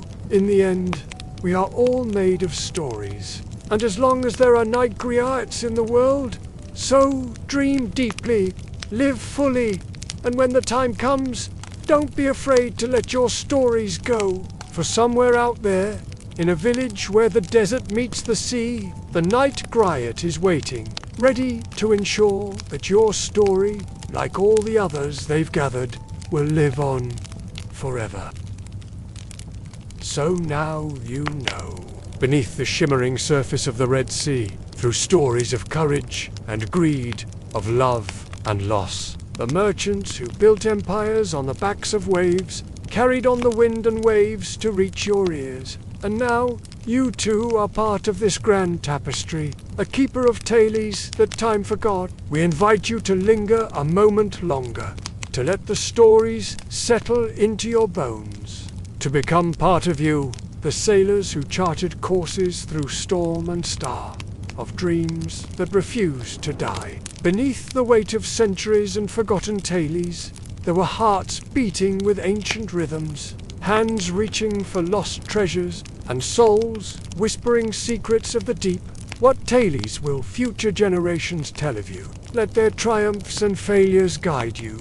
Let their dreams ignite your own. You've journeyed with us through time and tide. Feel the gentle rocking of the waves, waiting, calling, promising adventure to those brave enough to answer. Hear the creaking of wood. Perhaps one day your story will be whispered by the waves. Know that this is not truly an ending, and your journey is just beginning, but a beginning carried on the currents. The Red Sea will always be here, a constant in a changing world, a keeper of secrets, a teller of tailies. Let the wisdom of the sea be your compass, and your heart with the courage to chase the horizon, remembered in the hearts of those yet to come. And may the spirit of the Red Sea guide you home, and the stars shine bright over calm waters, to dive once more into the depths of history, to add your voice to the chorus of ages, to become part of the never-ending story of the Red Sea. You'll hear the sea calling your name, the flap of sails, the distant cry of a seabird. You've met the characters who shaped this watery world, the pearl divers who risked it all for a glimmer of beauty. You've heard the whispers of the past.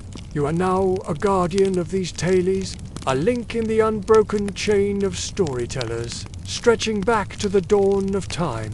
You've felt the pulse of history. Carry with you the spirit of the Red Sea. Let it fuel your dreams. Let it color your world with possibility. Let it remind you that there are still mysteries to solve, adventures to be had, and stories to be told. You've tasted the salt of adventure, to dream, to dare, of spices and exotic lands, cleansing away the cares of the modern world, with an open heart and a thirst for knowledge, leaving only wonder in its wake of possibility. You've heard their voices echo across the ages. Its depths will continue to hold mysteries, and its stories will continue to inspire long after we are gone, not just of facts and figures, and the boundaries between past and present blur, but of the very essence of human experience.